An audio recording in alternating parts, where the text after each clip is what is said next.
হযরত ইমরান ইবনে হুসাইন রাদিয়াল্লাহু তাআলা আনহু বলেন, আমি তো পয়গম্বর আইয়ুবের আখলাক আমার জানা আছে। আইয়ুব আলাইহিস সালাতু ওয়াস সালাম এত অসুস্থতা হওয়ার পরেও আল্লাহ তাআলার সামনে নিজের অক্ষমতার কথা, নিজের কষ্টের কথা কোনোদিন বলেন নাই আল্লাহ তাআলার সামনে। এমন আসছে তাফসীরের কিতাবের মধ্যে, ওনার গা থেকে যদি কোনো পোকা মাটিতে পড়ে যেত, উনি সেই পোকাটা উঠাইয়া নিজের গায়ের মধ্যে দিয়া বলতো, পরশ কেন, আমার মালিক তো আল্লাহ আমার খাদ্যের, আমার খাবারের মধ্যে, আমার দেহের মধ্যে তোর জন্য রিজিকের ব্যবস্থা করেছেন। কেন পড়লি? খা, আমার মালিক খুশি তো আমি খুশি, আমার আল্লাহ খুশি তো আমি খুশি। পরে যাস না, তিনি আবার সেরা উঠাইয়া দিতেন। দীর্ঘদিন পরে, দীর্ঘ বছর পরে এইভাবেই চলতে চলতে কোনোদিন তিনি আল্লাহকে বলেন নাই আল্লাহ আমাকে সুস্থ করে দেন, কোনোদিন বলেন নাই। শুধু সবর করেছেন আল্লাহ তাআলার সিদ্ধান্তের উপরে। কিন্তু যেই না পোকাগুলি খেতে খেতে ওনার জিহ্বা পর্যন্ত চলে গেছে, জিহ্বার মধ্যে আসার পরে উনি একদিন আল্লাহকে ডাক দিলেন, আল্লাহ,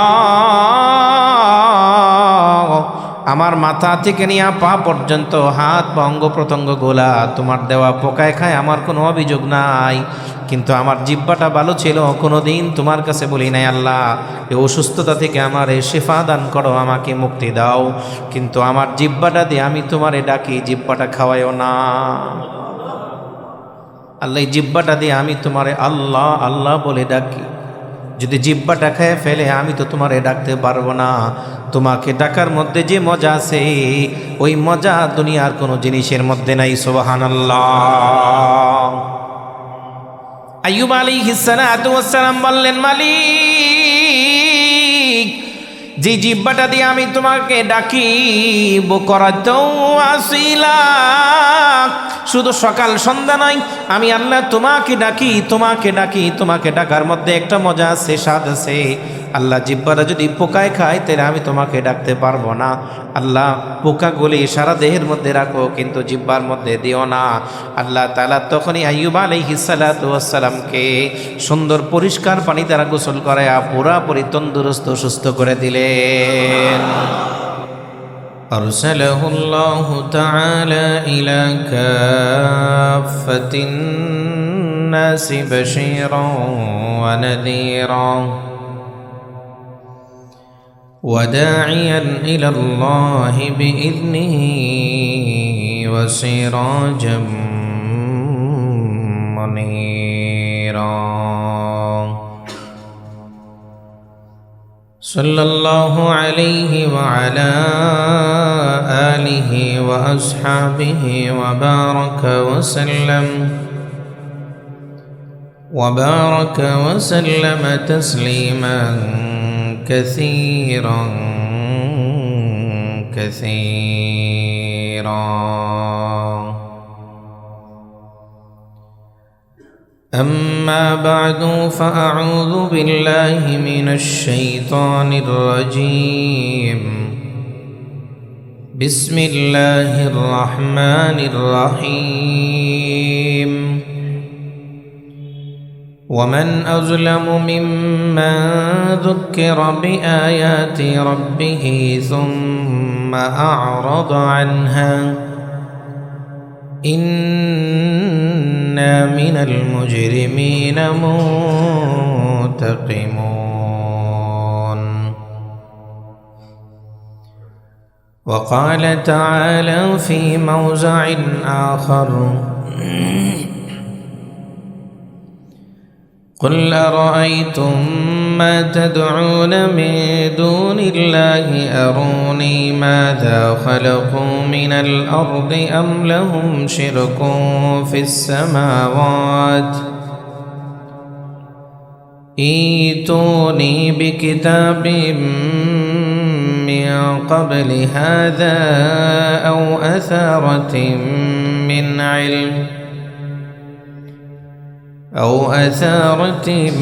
من علم إن كنتم صادقين. آمنت بالله. صدق الله مولانا العظيم.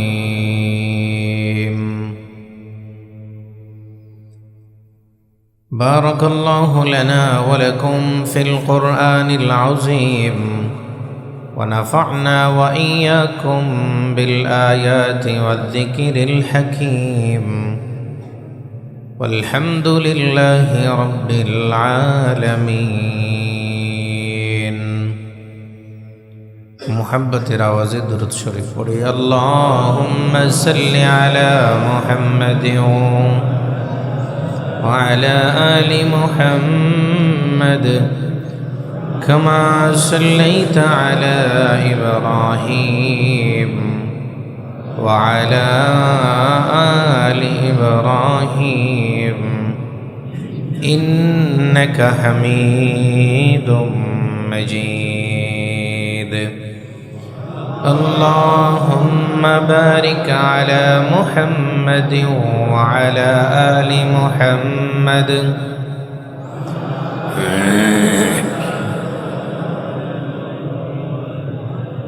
وعلى آل إبراهيم إنك حميد مجيد بلغ العلا بكماله كشف الدجى بجماله حسنت جميع خصاله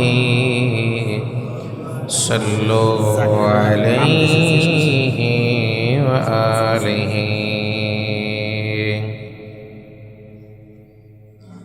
আল্লাহ পাকের দরবারে আলিশানে দিল থেকে অসংখ্য অগণিত কালিমাত শুকর আদায় করছি। রব্বুল ইজ্জত আমাদেরকে জুমার দিন জামে মসজিদে এসে আল্লাহ তাআলার মহান হুকুম জুমার 2 রাকাত ফরজ নামাজ আদায় করব জামাতে, এই উদ্দেশ্যে পবিত্র হালতে আল্লাহ তাআলা পৃথিবীর সবচেয়ে পবিত্রতম জায়গায় আমাদেরকে স্থান দিয়েছেন, বসার সুযোগ তৈরি করে দিয়েছেন। এই জন্য দিল থেকে মুহাব্বতের আওয়াজে সবাই পড়ে নেই আলহামদুলিল্লাহ। মুহতারাম, আমরা আলোচনা শুনতেছিলাম ঈমান ভঙ্গের কারণ। গত জুমা পর্যন্ত আমরা 9 নম্বরে আসছিলাম। আজকে আমরা সর্বশেষ কারণ, সর্বশেষ যেটা করলে মানুষ ঈমান থেকে বের হয়ে যাবে, তার ভিতরে ঈমান নামক আলো থাকবে না, সেই কারণটা আমরা শুনব। 10 নম্বর কারণ হলো ইসলাম থেকে মুখ ফিরিয়ে নেওয়া। ইসলাম থেকে কি ফিরিয়ে নেওয়া? মুখ ফিরিয়ে আনা। কিভাবে? এইভাবে মুখ ফিরানো মানে কি?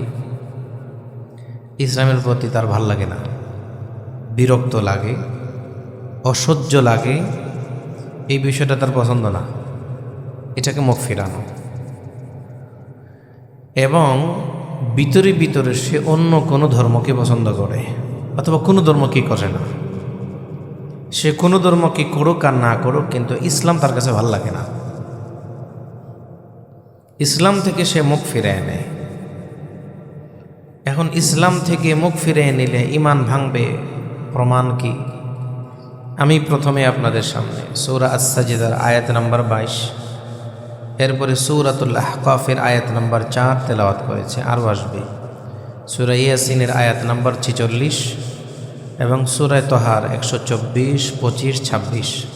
এই কতগুলো আয়াত থেকে আমরা জানার চেষ্টা করব যে এই কাজটা ইসলাম থেকে মুখ ফিরিয়ে নেওয়া, ইসলামের বিধানকে তার কাছে ভালো না লাগা, এটা কতটা অপছন্দনীয় আল্লাহ তাআলার কাছে, এবং এটার কারণে মানুষ ইসলাম থেকে কিভাবে বের হয়, তার ঈমান ভাঙে কিভাবে। প্রথমে আল্লাহ তাআলা বলেন, রব্বুল আলামিন বলেন সূরাতুল আহকাফের যে আয়াত আমি আপনাদের সামনে তেলাওয়াত করেছি, এর আগে সূরা আস-সাজদার আয়াত নাম্বার 22 আল্লাহ তাআলা বলেন ওমান আযলামু, ওই ব্যক্তির চাইতে সবচাইতে জালেম আর কে, মিম্মান যুক্কিরা, যাকে নসিহা করা হয়েছে, উপদেশ করা হয়, বিআয়াতি রব্বিহি, তার রবের আয়াত দ্বারা, সুম্মা আ'রাদা আনহা, কিন্তু এটা শোনার পরে সে মুখ ফিরিয়ে নেয়, পিছু টান দেয়, আল্লাহ তাআলা বলেন, ইন্না মিনাল মুজরিমিনা মুনতাকিমুন, নিশ্চয়ই যারা অপরাধী আমি আল্লাহ কিয়ামতের দিন তাদের কাছ থেকে প্রতিশোধ গ্রহণ করব, মানে তাদেরকে পুরাপুরি পাওনা তাদেরকে বোঝাই দেব। তাইলে আমাদেরকে যদি ওলামায়ে কেরাম দ্বীনের বিষয় নিয়ে কোনো জিনিস বলে, এর মধ্যে কত জমায় বলছি, অনেকে আসে না পিছু টান দেয়, এত কথা কি মানা যায়নি? এত কথা কি গ্রহণ করা যায়? এত সিস্টেম, এত রুটিন বাই রুটিন কি চলা যায়? এই সমস্ত কথা যারা বলে তাদের কাছে ইসলামের এই বিধানগুলো ভালো লাগে না, এটাই পিছু টান।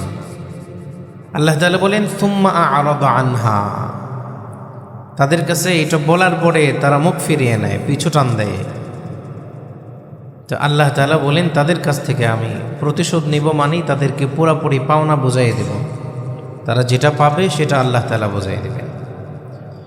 এরপরের আয়াতে আল্লাহ তাআলা বলতেছেন, কুল আরাআইতুম মা তাদউনা মিন দুনিল্লাহ, ও নবী আপনি বলেন, কুল আরাআইতুম, তোমাদের ধারণা কি, তোমাদের খেয়াল কি, তোমাদের চিন্তা কি, মা তাদউনা মিন দুনিল্লাহ, আল্লাহ ছাড়া তোমরা যাদের গোলামি করো। ওই জমানার মানুষ আল্লাহ ছাড়া দেবদেবীর গোলামি করত, এখনকার মানুষ আল্লাহ ছাড়া আরেক মানুষের গোলামি করে। তখনকার মানুষ আল্লাহ ছাড়া দেবদেবীর গোলামি করত, আর এখনকার মানুষ আল্লাহ ছাড়া কার গোলামি করে? মানুষের গোলামি করে। সেই মানুষটা হতে পারে তার নেতা, হতে পারে তার নেত্রী, হতে পারে তার বস, হতে পারে তার লিডার, পারে কি পারে না? পারে, চারটে সে করতে পারে। আল্লাহ তাআলা বলতেছেন, কুল আপনি বলেন, যারা এই কাজগুলা করে, তোমরা কি ভাবো না, চিন্তা করো না, তোমরা যাদের গোলামি করো, তোমরা যাদের দাসত্ব করো, যে আল্লাহ তাআলা বলতেছেন, আরুনি মাযা খালাকু মিনাল আরদি আম লাহুম শিরকুন ফিস সামাওয়াত, যে আমার যত সৃষ্টি আছে, আরুনি তোমরা আমাকে দেখাও তো দেখি, মাযা খালাকু মিনাল আরদ, তারা জমিনের কোন জিনিসটা বানাইছে। আমাকে ছাড়া তোমরা যাদের দাসত্ব করো, আপনি তাদেরকে কথাটা বলেন, তারা যেন আমাকে দেখায় যে আমি আল্লাহ ছাড়া তারা দুনিয়ার পৃথিবীর কোন জিনিসটা সৃষ্টি করেছে। এই দুনিয়ার সব সৃষ্টি করেছেন কে? আল্লাহ। এটা আল্লাহ বলতেছেন তাদেরকে যারা আল্লাহ ছাড়া আরেকজনের গোলামি করে, আল্লাহ থেকে মুখ ফিরিয়ে নেয়। আপনি তাদেরকে বলেন না যে যাদের গোলামি তারা করে, তারা আমি আল্লাহ ছাড়া এই দুনিয়ার সৃষ্টির মাটির উপরে যা আছে তারা কোনটা বানাইছে, অথবা আমলাহুম শিরকুং ফিস সামাওয়াত, অথবা ভূমণ্ডলের তো নাই, নবমণ্ডলের আসমানের কোন জিনিসটা তৈরি করতে তাদের সহযোগিতা লাগছে, আপনি তাদেরকে বলেন। এরপরে আল্লাহ তাআলা বলতেছেন, ইতুনি বিকিতাবিম মিন ক্বাবলি হাযা আও আথারাতিম মিন ইলম ইন কুনতুম সাদিকিন। এই ব্যাপারে যদি তোমাদের কোনো প্রমাণ থাকে, কিতাব থাকে, দলিল থাকে, তাহলে পেশ করো, আমাকে দেখাও। এই তো নিয়ে আসো আমার কাছে, বিকিতাবিন মিন ক্বাবলি হাযা অথবা আও আসারাতিম মিন ইলম ইন কুনতুম সাদিকিন, তোমরা যদি সত্যবাদী হয়, এই ব্যাপারে তোমাদের ভালো কোনো তথ্য থাকলে পেশ করো। বলেন, নবমণ্ডল ভূমণ্ডল এবং এই দুইটার মধ্যে যা আছে সব সৃষ্টিকর্তাকে আল্লাহ। গোলামি আল্লাহ বলেন, তাহলে আমি সৃষ্টিকর্তা, গোলামি আমার না করবা। এই হলো সূরাতুল আহকাফের আয়াত নম্বর 4-এর অবস্থা। 4-এ আল্লাহ তাআলা যারা আল্লাহ ছাড়া মানে দিন থেকে যারা মুখ ফিরিয়ে নেয় তাদেরকে আল্লাহ সতর্ক করেছেন। এরপরে আল্লাহ তাআলা বলতেছেন সূরা তাহার আয়াত নাম্বার 124, 25, 26 প্রসিদ্ধ আয়াত। আল্লাহ তাআলা আমাদেরকে বলতেছেন, এটা অনেক বড় একটা ধমকি, অনেক বড় একটা আমাদের জন্য ইবরাত, অনেক বড় একটা আমাদের জন্য আখেরাতে বিশ্বাসী হয়ে আল্লাহর গোলামি করার জন্য আমাদের সামনে অনেক বড় প্রমাণ। সূরা তাহার আয়াত নাম্বার 124 আল্লাহ তাআলা বলেন, ومن أعرض عن ذكري فإن له معيشة ضنكا ونحشره يوم القيامة أعمى قال رب لم حشرتني أعمى وقد كنت بصيرا قال كذلك أتتك آياتنا فنسيتها وكذلك اليوم تنسى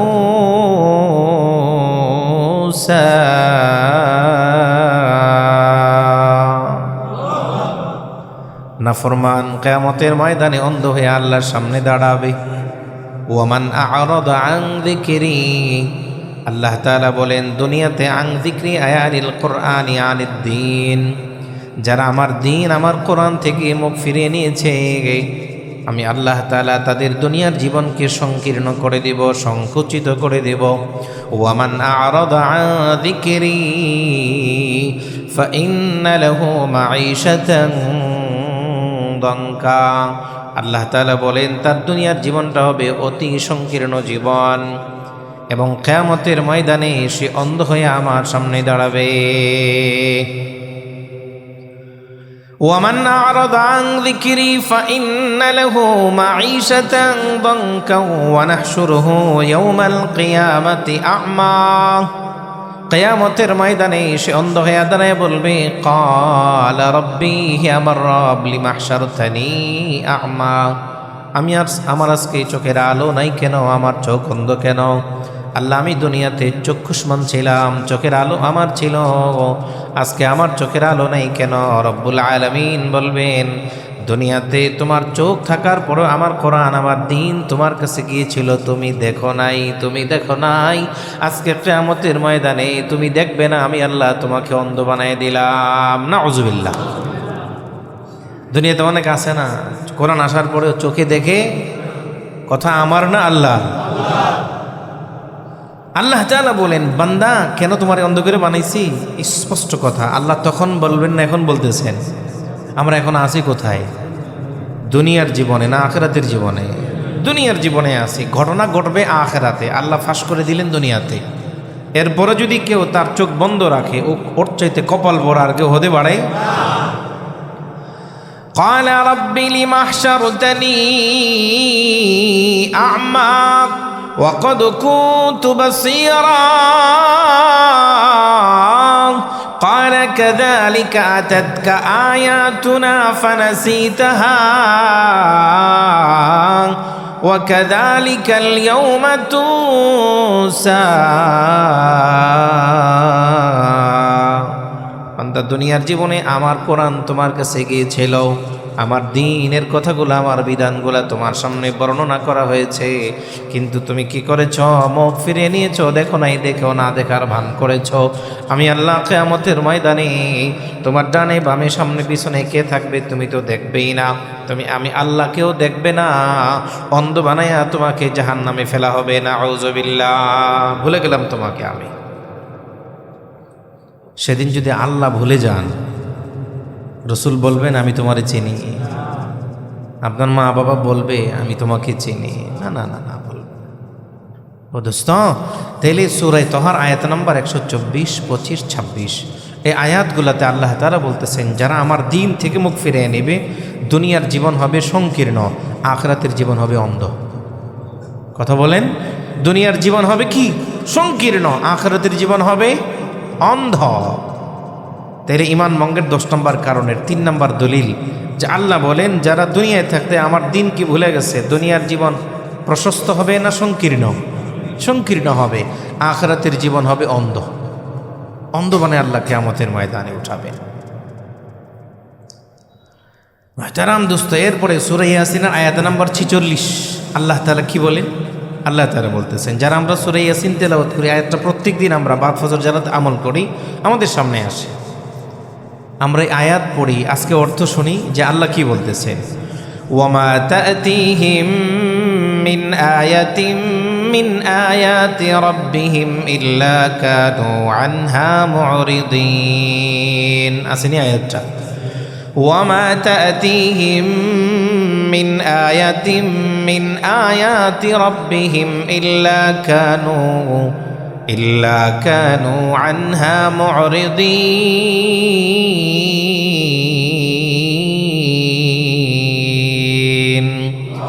আল্লাহ বলেন ওয়ামা তাতিহিম যখনই আসে তাদের নিকটে ওয়ামা তাতিহিম যখনই আসে তাদের নিকটে মিন আয়াতি রাব্বিহিম আল্লাহ তাআলার অনেকগুলো আয়াত থেকে যখনই তাদের কাছে কোনো আয়াত আসে মিন আয়াতি আল্লাহ তাআলা বলেন মিন আয়াতি রাব্বিহিম অনেকগুলো আয়াত থেকে যখন সামান্য এক দুইটা আয়াত নিদর্শনের মাধ্যমে দলিলের মাধ্যমে শরীয়র বিধান মাধ্যমে তাদের সামনে যখন পেশ করা হয় তারা কি করে জানো ইল্লা কানু আনহা মুরিদিন তারা সাথে সাথে সে আয়াতগুলো থেকে তারা মুখ ফিরিয়ে নেয় অস্বীকার করে মানে না অস্বীকার মানে কি শুনছি আমল করব না আছেন এমন পাবলিক শুনছি আমল বলতে থাকো অসুবিধা নেই আল্লাহর আয়াত তেলাওয়াত হইতেছে আমার কি তাইলে মুহতারাম দোস্ত যে অবস্থায় থাকে যে অবস্থায় আল্লাহ রাখেন দিনের উপরে সে অবস্থায় কি করতে হবে দিনের উপরে অটল থাকতে মুখ ফিরে নেওয়া যাবে না আমি আপনাদের সামনে তিনটা ধারাবাহিকভাবে বুঝার জন্য আপনাদের সামনে উদাহরণ পেশ করব প্রথম উদাহরণ এক নম্বর উদাহরণ কাজী শুরাই রহিমাহুল্লাহ বিখ্যাত একজন বিচারক ছিলেন তিনি রাস্তা দিয়ে হাঁটতেছেন ইমানের উপরে অটল থাকা অবিচল থাকার জন্য আমি তিনটা উদাহরণ পেশ করতেছি ধারাবাহিকভাবে শোনেন তাইলে আমাদের ইমান তাজা হবে কাজী শুরাই রাস্তা দিয়ে হাঁটতেছেন দেখতেছেন এক বেচারা তার বন্ধুর কাছে পারিবারিক অভিযোগ পেশ করতেছে আমরা আমাদের পারিবারিক অভিযোগ পেশ করি না ফোন দিলে দোস্ত কি খবর জীবনটা শেষ বলে কি বলি না কাজী শুরাই তার কাছে গিয়ে বললেন সে যখন চলে গেছে বললেন এই তুমি তার কাছে যে নিজের সমস্যার কথা পারিবারিক কথা পেশ করতেছ হয় তোমার সে বন্ধু হবে নয় শত্রু হবে যদি সে বন্ধু হয় তাহলে সে খালি বলবে আহা তোর জীবনটা এত কষ্টভাবে যাইতেছে এতটুকুই বলবে এর বেশি সে করতে পারবে অথবা সে কষ্ট পাবে তোর কষ্টেও তোমার কষ্টে সে নিজেও কষ্ট পাবে আর যদি শত্রু হয় পিছনে পিছনে আনন্দিত হবে তুমি তার কাছে কেন বলো কই তাইলে আমি কার কাছে বলবো কয় তাইলে শোনো নিজের একটা চোখের দিকে তিনি ইশারা করলেন কাজী শুরাই আমাদের চোখ কয়টা দুইটা একটা চোখের দিকে ইশারা করে বললেন আমি এই একটা চোখে আজকে 15 বছর যাবৎ দেখি না আমি এই একটা চোখে আজকে কত বছর যাবৎ দেখি না 15 বছর যাবৎ দেখি না কিন্তু আমি যে দেখি না এই কথাটা আমি আমার বিবির কাছেও বলি না কথা বুঝছেন নি বিবির কাছে আমাদের মনের মানে কথা আমরা বলি কি বলি না উনি বলেন আমার দুই চোখের মধ্যে এই চোখটা দিয়ে আজকে আমি 1 মাস 2 মাস না 1 বছর 2 বছর না 15 বছর আমি আমার চোখে দেখি না কিন্তু এই কথাটা এই কষ্টটা চোখে না দেখার একটা কষ্ট আসেনি দুনিয়াতে আছে তাহলে আমার এই কষ্টটা আমি আমার বিবির কাছেও বলি না তাই কার কাছে বলেন তো তখন তিনি সূরা ইউসুফের একটা আয়াত তেলাওয়াত করলেন ওনার সূরা ইউসুফের আয়াত নাম্বার 86 তেলাওয়াত করলেন তিনি বলতেছেন قال إنما أشكو بثي وحزني إلى الله قال إنما أشكو بثي وحزني إلى الله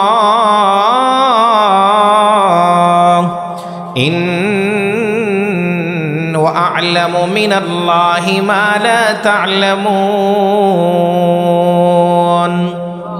পয়গম্বর ইয়াকুব আলাইহিস সালাতু ওয়াস সালামের কথা ওনার ছেলে চলে গেছে দোনো ছেলে চলে গেছে উনি চোখে দেখে না তারপর ছেলের জন্য কান্দে তো বাকিরা বলতেছে এত কান্নাকাটি করেন কেন তোমাদেরকে কিছু বলছি তো কারে বলেন আমি আমার আল্লাহরে বলি সুবহানাল্লাহ বলেন আমরা বলবো কার কাছে কাজী শুরাই বললেন قال إنما أشكو بثي وحزني إلى الله আমার কষ্ট আমার দুঃখ আমার পেরেশানি সব বলি আমার মালিকের কাছে দোস্ত তোমার জন্য তোমার যদি কোনো পেরেশানি থাকে তোমার যদি পারিবারিক কোনো অশান্তি থাকে সেটা অন্য দুস্থর কাছে বলো না, সে তোমার দুশ্মন হলে খুশি হবে, আর তোমার দুস্থ হলে সে তোমাকে সান্ত্বনা শোনাবে। কিন্তু আল্লাহ তোমার এমন দুস্থ যার কাছে তোমার পেরেশানি বললে তিনি শুধু শুনবেন না, সেটা আর পুরোপুরিভাবে সমাধান করে দিবেন। আমি সুরায় আমার চোখে, একটা চোখে আমি আজকে 15 বছর যাবৎ দেখি না, কিন্তু চোখ খোলা। অনেকে আছে না চোখ খোলা দেখে না, আমার চোখ খোলা কিন্তু আমি দেখি না। আমি আমার কষ্টের কথা বিবির কাছেও বলি না, বলি কার কাছে? 1 নম্বর উদাহরণ। 2 নম্বর, সাদ ইবনে আবি ওয়াক্কাস, বিশিষ্ট সাহাবী, নাম কি? সাদ ইবনে আবি ওয়াক্কাস। মদিনা থেকে একদিন মক্কায় আসলেন রাসূল দুনিয়া থেকে চলে যাওয়ার পরে।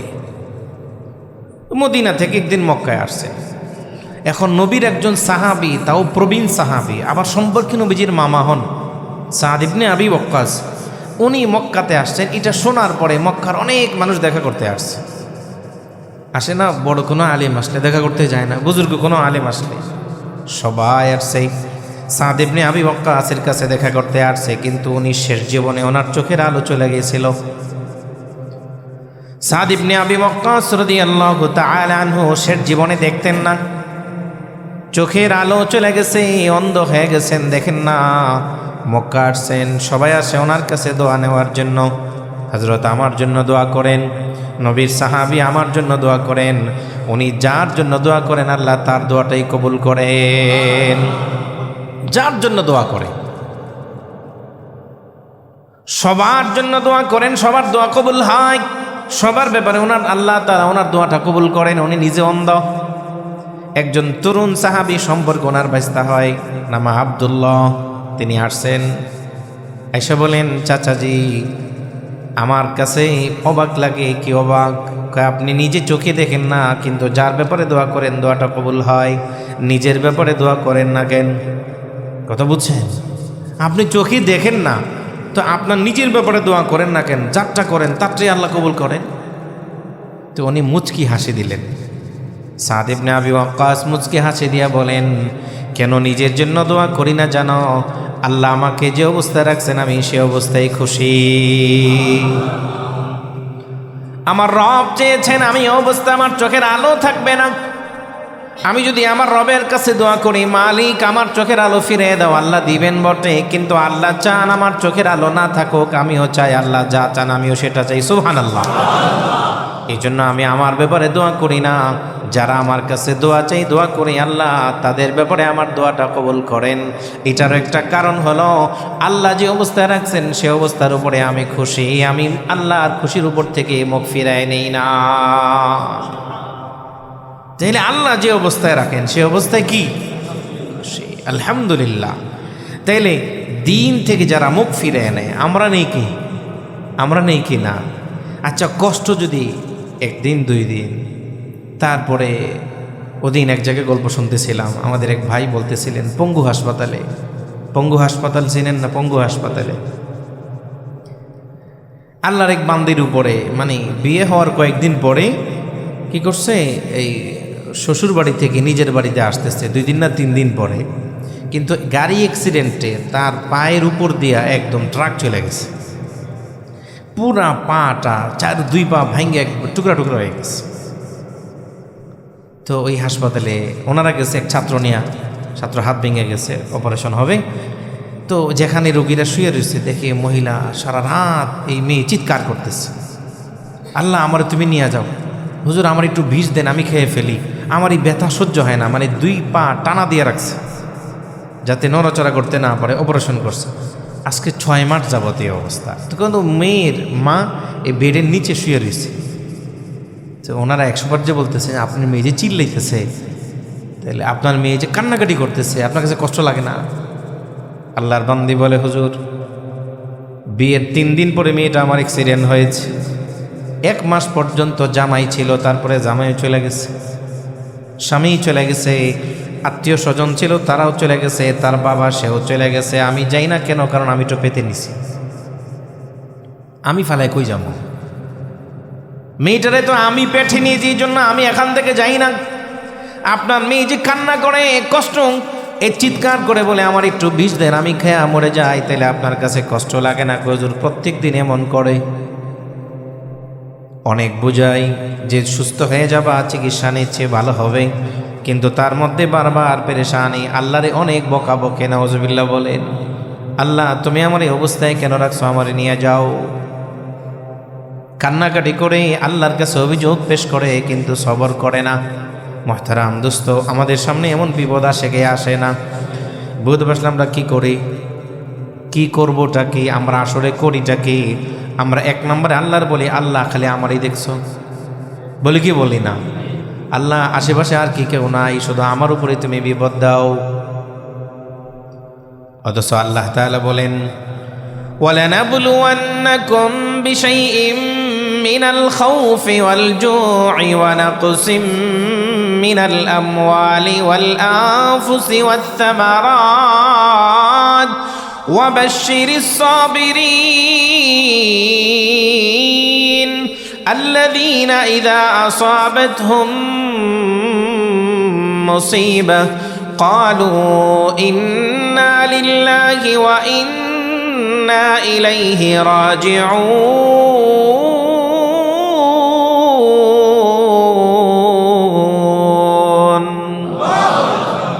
আল্লাহ তাআলা বলেন, বান্দা আমি তোমাকে পরীক্ষা করব। ওয়ালা নাবলুওয়ান্নাকুম বিশাইইম মিনাল খাউফ ওয়াল জু'i ওয়া নাকসিম মিনাল আমওয়াল ওয়াল আনফুসি ওয়াত থামারাত। 5 ধরনের পরীক্ষা তোমার উপরে আসবে। আমরা দুনিয়াতে দেখি যারা নামাজ পড়ে না, অথবা যারা বেদিন বদ্দিন, যারা বেঈমান কাফের, তারা অনেক ভালো, অর্থ ভালো, বা বিশাল ফ্যাক্টরির মালিক। এমন অনেক মানুষ আমি দেখছি, আমি 1 বছর না 10 বছর পার হয়ে গেছে, জীবনে একদিন জ্বর হয় নাই, আছে না নাই? নামাজ পড়ে না, বদ্দিন তো আছেই। মুসলমানদের মধ্যে যারা আমল করে না, এমন অনেক মানুষ আমি দেখছি, নামাজ পড়ে না কিন্তু সুস্থ আছে না নেই? কিন্তু আরেকজন নামাজ পড়ে কয়েকদিন পর পরে অসুস্থ হয়, নামাজ পড়ে পেরেশানি, নামাজ পড়ে পরিবারের উপর বিপদ আপদ, নামাজ পড়ে ছেলেটা হারিয়ে গেছে, আছে না নাই? আল্লাহ তাআলা বলেন, বান্দা আমি তোমাকে পরীক্ষা করি, বিপদ দেওয়ার পরেও তুমি আগের মতো আসো না, জায়গা থেকে সরে গেছো, এটা আমি পরীক্ষা করি। ওর নাই কারণ সে তো আমারে মানেই না, সে আমারে ডাকে না, তুমি আমারে ডাকো, এই জন্য তোমারে আমি আরো আলো জ্বালায় পড়ায়া আমার জন্য তৈয়ার করে নেই। জোরে বলেন সুবহানাল্লাহ। তুমি যে আমারে ডাকো, এই জন্য আমি তোমার বারবার পরীক্ষা দিয়া তুমি আমি পর্যন্ত আসতেছেও, তোমার আমি জ্বালাই নেই, তোমার আমি একটু পরীক্ষা করি যে আমার বান্দা আমার তরফ থেকে বিপদ আসার পরেও সবর করে কিনা, আমাকে ভুলে যায় কিনা, নাকি মুখ ফিরায় নেয়, নাকি আমার কাছে বিরক্তি প্রকাশ করে, এটা পরীক্ষা করার জন্য দেই। বান্দা যদি সবর করতে পারো, পরীক্ষা করতে পারো, ওয়েট করো, জান্নাতকে আমি আল্লাহ তোমার কাছে করে দেব। আর ওর জন্য কি? জাহান্নাম। এই জন্য আমরা অনেকে ভুল করি, যেটা অনেক নামাজি দিনদার যদি কয়েকদিন পর পর অসুস্থ হয়, মুসিবত আসে, মুসিবত, আমরা লোকটা নামাজ পড়ে এত কষ্ট করে, আবার এত বিপদ আল্লাহ দেয়। না কষ্ট করতে, ও তখন এই কথা বলতে নাই, কি বলবো যে আল্লাহ তাআলা হয়তো কোনো ভালোর জন্য তাকে মুসিবত দিতেছে, আর মুসিবত আল্লাহ দিবেন, এটা আল্লাহর কথা। আল্লাহ মুসিবত দিবেন না, আল্লাহ মুসিবত দিবেন, পেরেশান। মান্নান চাচা হজ করতে গিয়া যে হারাই গেছে, আমরা শুনছি না, উমরা করতে গিয়া। আচ্ছা, কি পেরেশানি না! একে তো উনি আরবি ভাষা বুঝে না, আবার এয়ারপোর্টের মধ্যে ওনার সন্তানরা দেশে এসা খাওয়া নাই, পেরেশানি, এই ফোন দিতেছে কোথায় আছে, কি অবস্থা। উনি 2 দিন ছিল। আচ্ছা, এই পেরেশানি, সাথে কাফেলা ছিল, বিমান 1 ঘন্টা লেট করছে, কিন্তু এরপরে যে 2 দিন আল্লাহ কষ্ট দিছেন, এই কষ্টটা পাওয়ার পরে যদি সবর করে, তাহলে আল্লাহ তাআলা এসে বান্দার উপরে নারাজ হবেন না খুশি হবেন?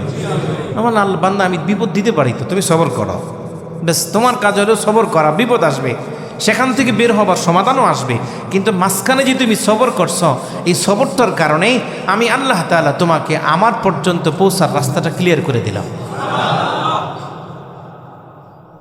আচ্ছা, সাহাবীরা আল্লাহর খুব কাছের না দূরের? সাহাবায়ে ইকরাম আল্লাহ তাআলার কাছের না দূরের? তাইলে আমরা উদাহরণ 2টা শুনছি, 3 নম্বর উদাহরণ শুনে এক সাহাবীর কথা বলতেছে, সাদ ইবনে আবি ওয়াক্কাসের কথা শুনছে, এটা আরো বেশি মারাত্মক। সাহাবীর নাম ইমরান ইবনে হুসাইন। সাহাবীর নাম কি? ইমরান ইবনে হুসাইন রাদিয়াল্লাহু তাআলা আনহু। উনি অসুস্থতা এত বেশি ছিল যে উনি অসুস্থতার কারণে উনি ওনার খাটের উপরে এইভাবে মানে এইভাবে পিঠে হেলান দিয়া বৎসরের পর বৎসর পড়েছিলেন। উনি ডানেও নড়তে পারতেন না, বামেও নড়তে পারতেন না, কোনো দিকে না, শুধু জবান দিয়ে মাঝে মাঝে একটু কথা বলতে পারতেন। অসুস্থতা কি ছিল? আমাদের রগের ভিতরে রক্ত থাকে না, রক্ত। ইমরান ইবনে হুসাইন রাদিয়াল্লাহু তাআলা আনহুর রগের ভিতরে রক্তের পরিবর্তে পানি চলে আসছে। কি চলে আসছে? পানি। উনি ওনার অঙ্গ মানে সামান্যতম 1 ইঞ্চি পরিমাণ ডানে বামে নড়াইতে পারতেন না। সাহাবী না সাধারণ? উনি সাহাবী না সাধারণ? নাম ইমরান ইবনে হুসাইন রাদিয়াল্লাহু তাআলা আনহু। উনি বিছানায় পড়া, তাহলে উনি নড়াচড়া করতে পারেন না, এবং একদিন না বৎসরের পর বৎসর, বৎসরের পর বৎসর বিছানায় পড়া।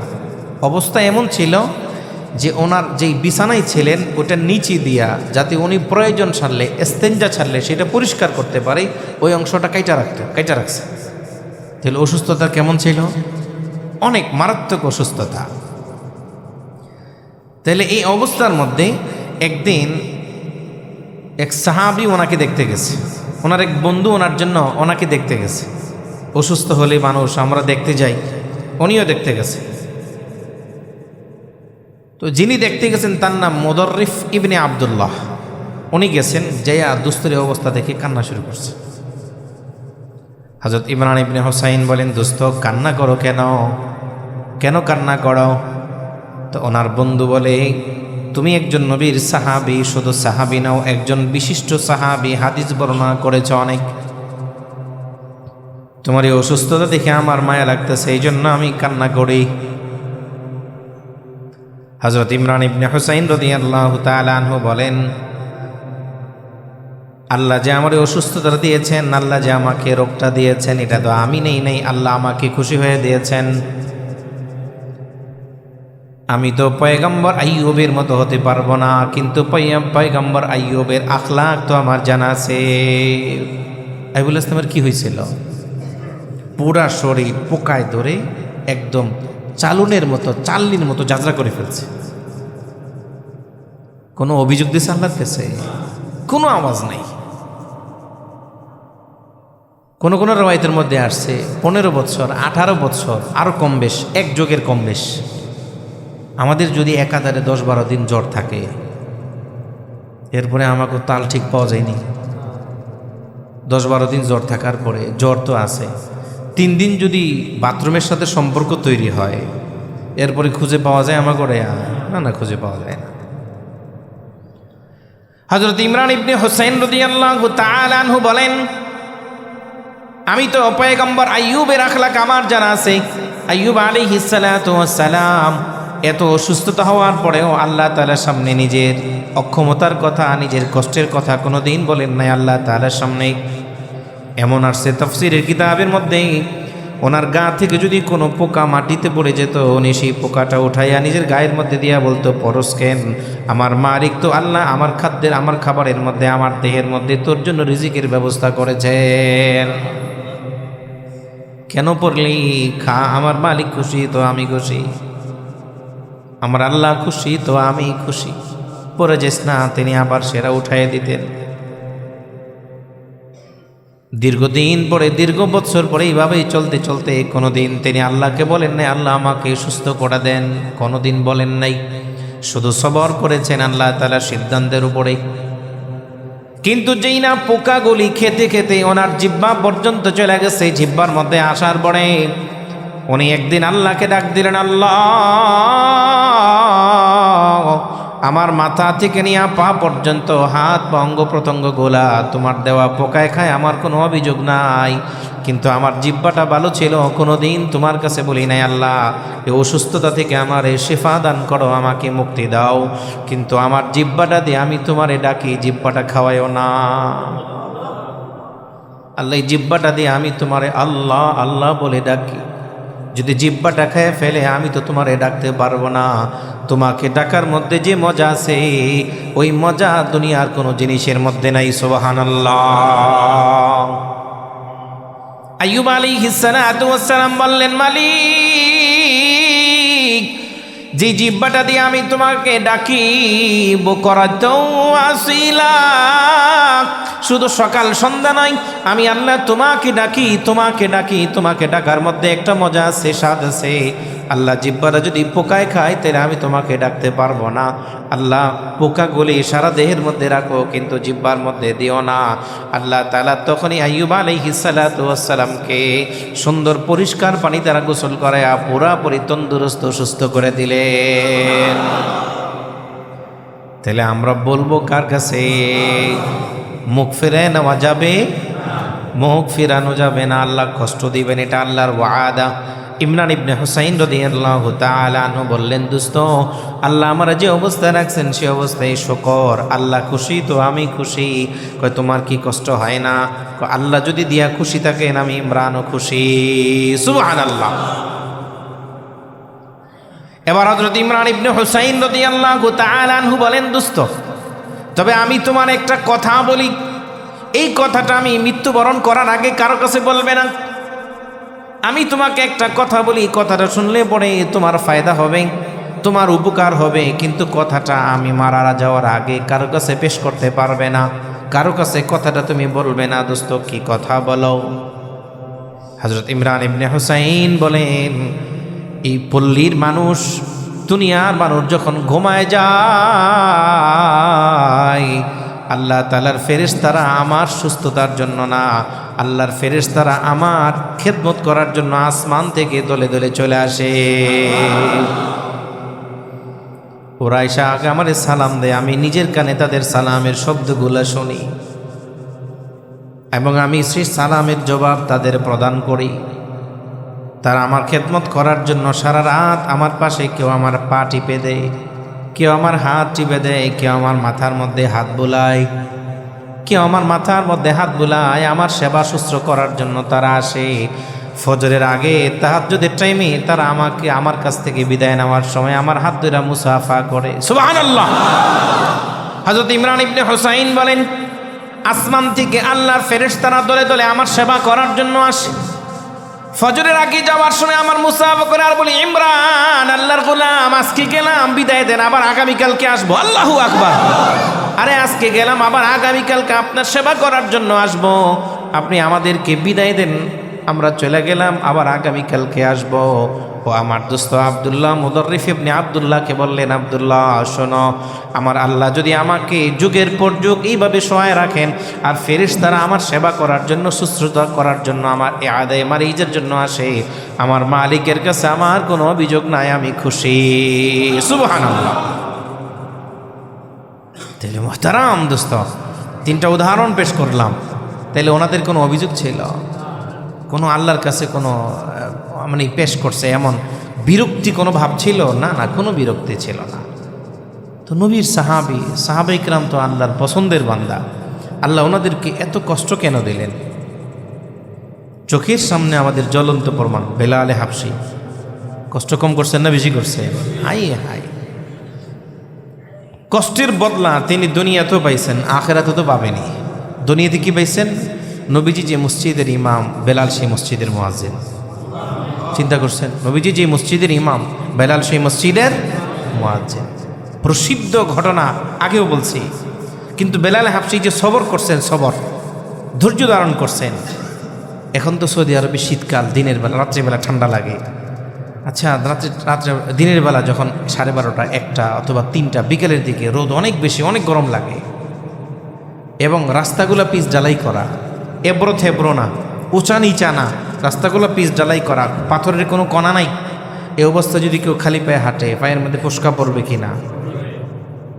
হযরত বেলাল হাবশিকে এবড়ো থেবড়ো রাস্তা, পাথরওয়ালা রাস্তা, কংক্রিটওয়ালা রাস্তার উপরে ওনার পিঠটা লাগায় শেষ রয়েছে উল্টা। কিন্তু বেলাল হাবশির মুখের মধ্যে কি ছিল? আহাদ। কি ছিল? আহাদ মানে এক আল্লাহ। কি বলছেন?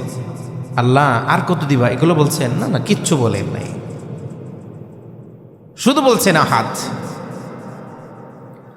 হযরত ওমর রাদিয়াল্লাহু তাআলা আনহু হযরত খাব্বাব রাদিয়াল্লাহু তাআলা আনহুকে বললেন, খাব্বাব, আমি তো অনেক পরে মুসলমান হয়েছি, তোমার একেবারে রাসূলের কাছে খুব সুরের দিকে ছিলে, নির্যাতনের বর্ণনা একটু আমাকে দাও। মুহতারাম দোস্ত, হযরত খাব্বাব রাদিয়াল্লাহু তাআলা আনহু এটা শোনার পরে নিজের গা থেকে চাদরটা সরাই দিছেন। হযরত ওমর চিৎকার করে উঠছেন, খাব্বাব তাড়াতাড়ি চাদর দাও, পিঠটা বন্ধ করাও।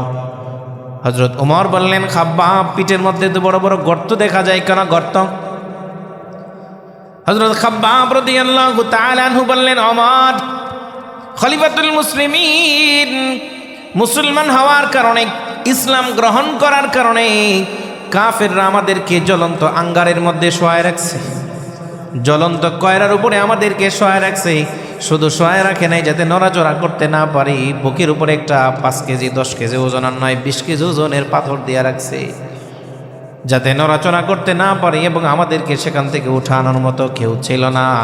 ওই রক্ত চর্বি মাংস গলে গলে ওই কয়রাগুলা নিবৃত হতো, নিভে যেত। ওই যে আমার পিঠের মধ্যে বড় বড় গর্ত পড়ছে, আজও সেটা যায় নাই। সুবহানাল্লাহ। কোনো অভিযোগ আল্লাহর কাছে দেন নাই, কোনো কথা নাই।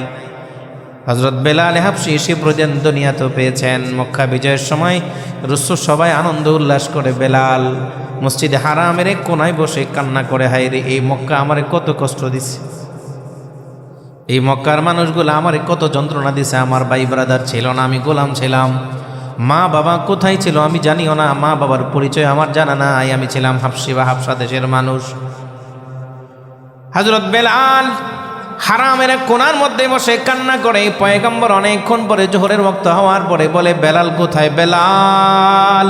সাহাবা ইকরাম বলেন, ইয়া রাসূলুল্লাহ, বেলাল তো মসজিদে হারামের কোনার মধ্যে বসে আছে চুপচাপ। নবীজি বললেন, বেলাল রে তুমি এখানে বসে আছো কেন? হযরত বেলালের চোখ দিয়া পানি পড়ে আর বলে, পয়গম্বর এই শহর আমারে কত কষ্ট দিছে, এই শহরের মানুষগুলো আমারে কত নির্যাতন করেছে।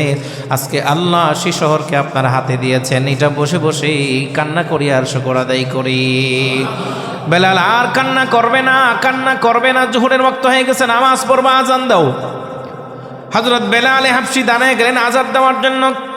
আপনার আমার পয়গম্বর সরকারি দু আলম বলেন, বেলাল নিচে নয়, বাইতুল্লাহর ছাদের উপরে উঠে আজান দাও। আল্লাহর ঘরের উপরে ছাদের উপরে উঠে আজান দাও, তোমার আজানের আওয়াজ যাতে মক্কার ইথারে পাথারে ছড়ে যায়, মক্কার কোনায় কোনায় ছড়ে যায়। হযরত বেলাল কাচুমচু করতেছেন, আমি বাইতুল্লাহর ছাদে উঠবো, আমি না গোলাম। পয়গম্বর বললেন, কোনো কথা নাই, ছাদের উপরে উঠে আজান দাও।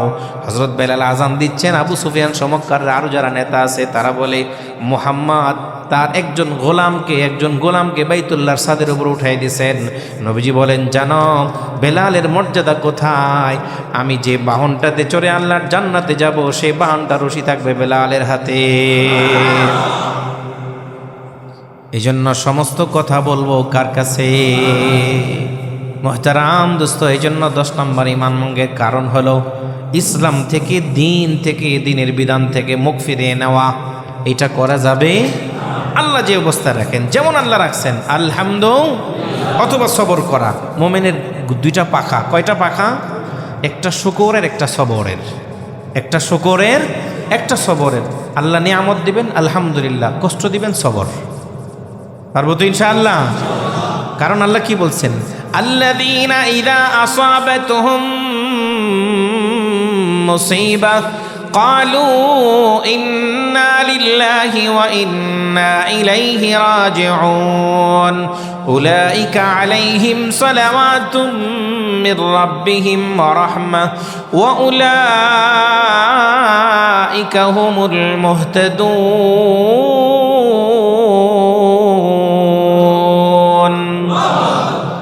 আল্লাহ বলেন, বিপদ আসবে, তুমি পড়বে, আমি আল্লাহর জন্য যাব তো আল্লাহর কাছে। ইন্না লিল্লাহি, আমি আল্লাহর জন্য, ও ইন্না ইলাইহি রাজিউন, যাব কার কাছে? এই জন্য মনের কথা সব কার কাছে বলা। আর যদি কোনো দিনদার নামাজিকে অসুস্থ হইতে দেখেন, তাইলে তাকে তিরস্কার না করা। হয়তো আল্লাহ অসুস্থতা দিয়া তার কোনো গুনাহ ছিল, সেটা ক্ষমা করাচ্ছেন, অথবা তার মর্যাদা একটু কমে গেছিল, আল্লাহর কাছে মর্যাদা আল্লাহ উঠাই দিতেছেন। এই জন্য মুহতারাম দোস্ত, আল্লাহ যে অবস্থায় রাখছেন, সবর করলে লাভ না লস? আল্লাহ তোমার সিদ্ধান্তে আমি খুশি, তুমি যে অবস্থায় রাখছো সেই অবস্থায় আমি খুশি। তাইলে আমরা ধারাবাহিকভাবে ঈমান ভঙ্গের কারণ কয়টা শুনলাম? 10টা। প্রথম কারণ কি ছিল? মাশাআল্লাহ, প্রথম কারণ কি ছিল? আশিরকু বিল্লাহ, আল্লাহর সাথে শিরিক করা। এবার শিরিক করা যাবে? শিরিক করব না ইনশাআল্লাহ। 2 নাম্বার আল্লাহ এবং বান্দার মাঝখানে আল্লাহর মতো আরেকজনকে বসায় দেওয়া, এটা করা যাবে? 2 নম্বর কি ছিল? আল্লাহ এবং বান্দার মাঝখানে মানে আল্লাহ পর্যন্ত পৌঁছতে আল্লাহর মর্যাদায় আরেকজনকে বসায় দেওয়া, যেটা কাফেররা করছে, এটা করা যাবে না। 3 নম্বর, কুফুরের ব্যাপারে সন্দেহ করা যাবে? কারোর মধ্যে কুফুরের আলামত প্রকাশ পেয়েছে, তাকে সাথে সাথে বলা, এই মিয়া তুমি তওবা করো, তুমি নতুন করে ঈমান নবায়ন করো, তোমার মধ্যে কুফুরের আলামত প্রকাশ পেয়েছে। 4 নম্বর, আল্লাহর আইন ছাড়া অন্য আইনকে উত্তম মনে করা। 5 নম্বর, দ্বীনের প্রতি বিদ্বেষ পোষণ করা, দ্বীনের উলামা ইকরামের প্রতি বিদ্বেষ পোষণ করা। 6 নম্বর, দ্বীন নিয়ে ঠাট্টা মশকরা করা। 7 নম্বর, ঈমান ভঙ্গের কারণ জাদুটোনা করা বা জাদুটোনা করতে পছন্দ করা। 8 নম্বর, কাফেরদেরকে মুসলমানদের বিপক্ষে সহযোগিতা করা। 9 নম্বর, শরীয়তের ঊর্ধ্বে রসুলকে ছাড়া আর কাউকে ঊর্ধ্বে মনে করা, শরীয়তের ঊর্ধ্বে আর কাউকে মনে করা যে ওনার যে কথাটা বলছেন এটা অনেক ভালো, এটা শরীয়তের চাইতে আরও বেশি সুন্দর। 10 নম্বর, ইসলাম থেকে মুখ ফিরিয়ে নেওয়া। আল্লাহ আমাদের সকলকে বলনেওয়ালা শুননেওয়ালা সকলকেই এই সমস্ত ঈমান ভঙ্গের কারণগুলা থেকে কুদরতিভাবে আল্লাহ বাঁচায় রাখেন। আল্লাহ যেন আমাদেরকে সর্বাবস্থায় আল্লাহর শুকর গোজা বান্দা হওয়ার তৌফিক নসিব করেন।